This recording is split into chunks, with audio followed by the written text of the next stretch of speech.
have two questions. Mm? The first one is about sadness.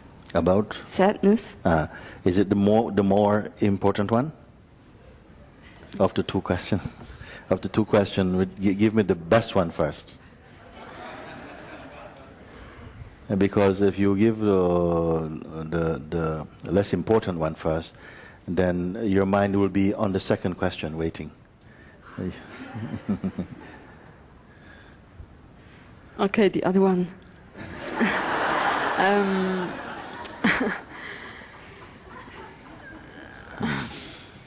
The other one is about relationship. It's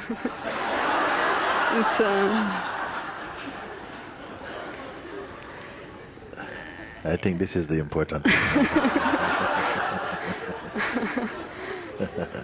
Yes. The relationship and then the sadness.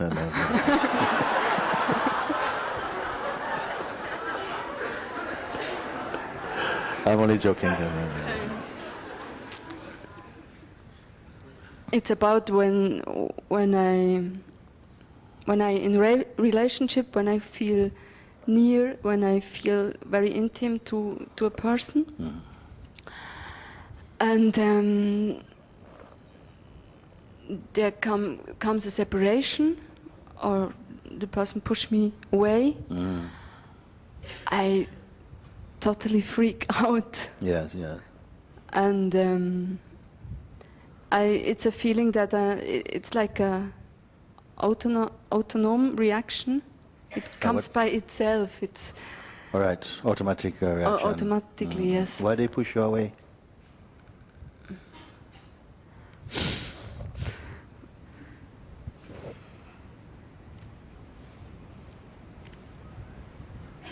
Because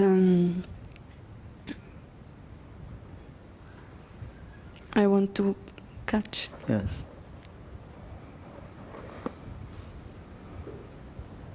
You want to hold something. It's too much for another person. It's nice only for a short while.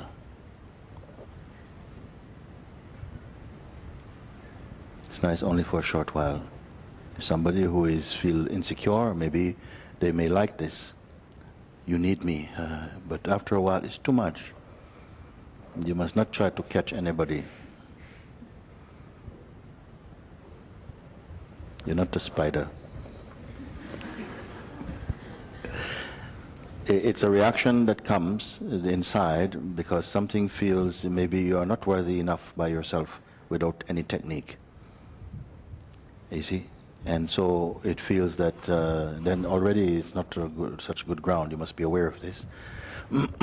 Not that you can be automatically strong like that, but relationships also offer some opportunity to discover what is true and discover what within ourselves is so quick to compromise. And you see.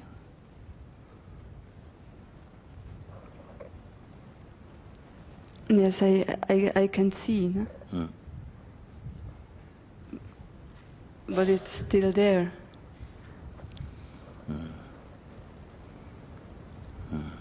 Then you must, and then it's a good thing you come to satsang, because then you can begin to look at this tendency to cling, or to be maybe a fear of rejection or something like this, or in relationships.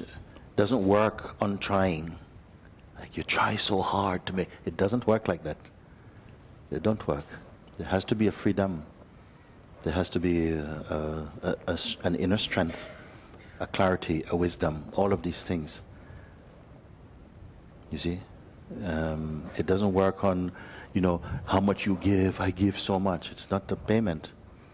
And how much you try and you talk and that don't work. It pushes people away, because this is too beautiful to try.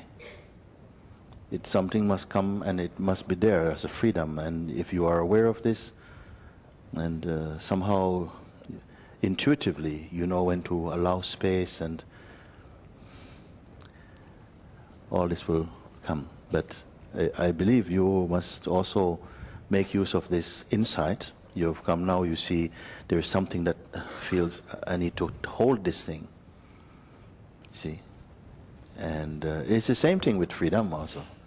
Sometimes you feel, as soon as you realize the true state, you're true, you feel the immensity of being, and something goes, how can I keep it? And this one is the same one in the relationship also. How I can keep it? You see? How are you going to keep? Relationship is not something to keep. It's to be enjoyed out of your freshness. And in your strength, you find that everything becomes more pure. Everything wants to be with you when you're empty of intention.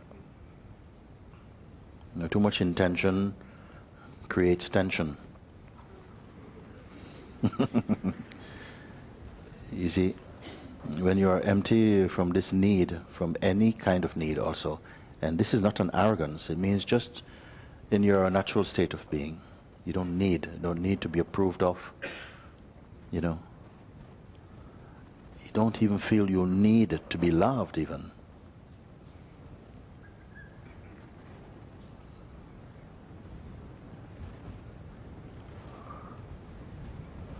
Can you imagine such a thing?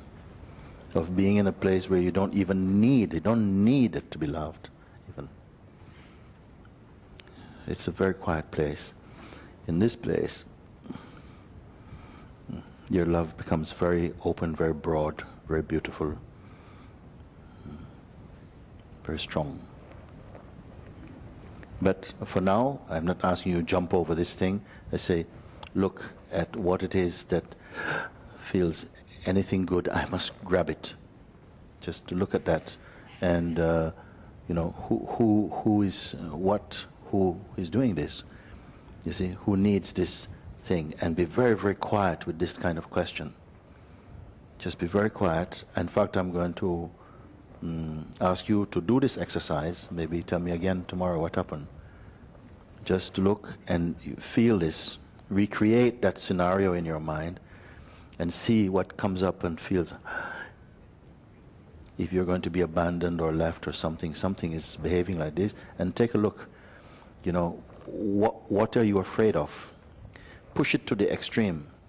Go to the extreme in your image and see what will be the worst, in the worst case, what is going to happen. How it's going to feel. You see, and see who suffers it. Who really is suffering it. But don't forget that you are also observing. So these three things. One is, what do you imagine is going to happen if your fear comes true? That you're going to be rejected. You cannot keep what you want to keep. And you feel pain. Already I look in your eyes, see something is going to leave.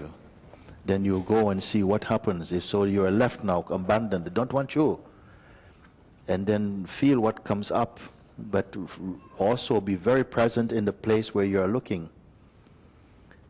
And be at the same time with the feeling. See what happens. What are you afraid? You see?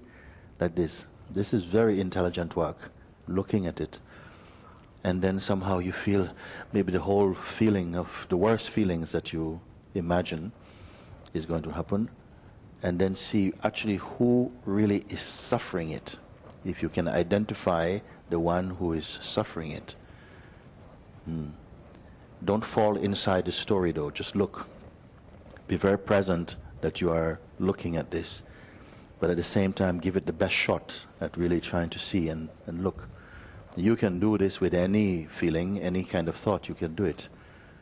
Then you will come to see what is functioning in your name and find out, is it really you or is it just some kind of image that is a projection of your mind, and some space will come, and that space will be something very important to recover again, and not be afraid of this experience. Invite it even. Next time you invite the experience to come, throw the best punch, go to extreme, but I will only look at you only through my eyes only. Look, don't interfere, don't judge, don't interpret. See if you can do it. It's a skill that you will quickly develop because it's so, the fruits of your looking is so sweet. It will be sweeter than any relationship to discover your freedom. I'm free of this thing.